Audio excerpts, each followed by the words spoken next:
我今年正好50，它是我人生的分界线，肯定要有不一样的活法。设计是非常思虑的一件事情，做项目做的会越来越少，只要能挣到吃喝就足够了，把自己抽离出来，也是为了自身成长。儿子高中毕业后去大学，就剩下我们2个，从小就是在山里长大，就想找一个有院子的。树它是这么长的，石头它是老皮壳的，给人一种特别安静的、内敛的这种力量。2层复式，家的核心部分就是错层上来，平常所有的接待交流都在这，因为它跟餐厅、跟厨房在一起，它的氛围会比较集中，能让人停留下来。大多数人把所有的精力都放到事业上去，觉得吃饭也不重要啊，美食是比较重要的快乐源头。米是松养的，稻谷一袋一袋寄给我们，放在那个小机器里把壳除掉，那个米它是有香气的。用这个炭炉来煮汤，慢炖3个半小时，吃出幸福感好久。平常只要儿子从学校回来，要好吃好喝，确保他往后是常回来看的。他学的物理，我说去做设计，他说不做，做他自己擅长或者他喜欢的东西就好。你为所有热爱的付出，就变得有价值、有乐趣。你要为这个事情做到老。楼下是一个中空的客厅，我平常坐在那里发呆。我爱人用点工，干净的墙面产生肌理感，然后它有适当的色差，自然质朴一点。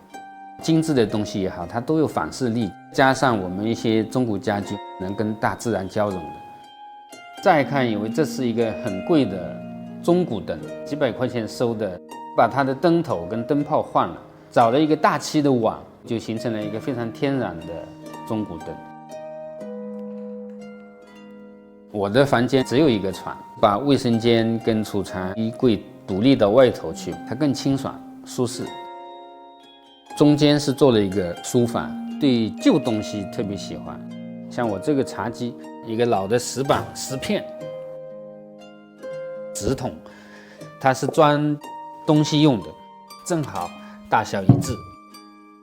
我特别喜欢用一些中国传统的漆器，老漆的一个桌子，它是色彩比较鲜艳的，用来做墙面的挂画。我爱人他平常中医的这个学习基本都在那张桌子前面学。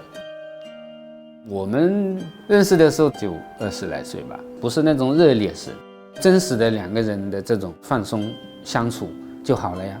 长久的相处绝不是用力的东西。我们一家全矮全社恐，就找了一个牛棚，简单改造成了一个茶室，2万多一点。它是纯粹自我放松的地方，起柴火是非常舒服的，一碗锅巴饭你就很满足。你真正所需要的钱很少，因为想要的东西多，所以才会那么卷那么累。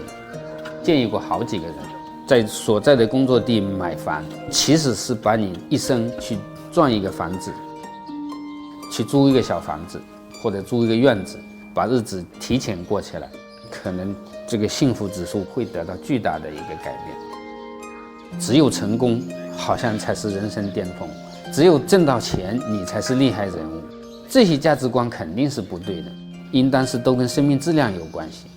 我是希望我的建筑里面，我的生活里面有诗。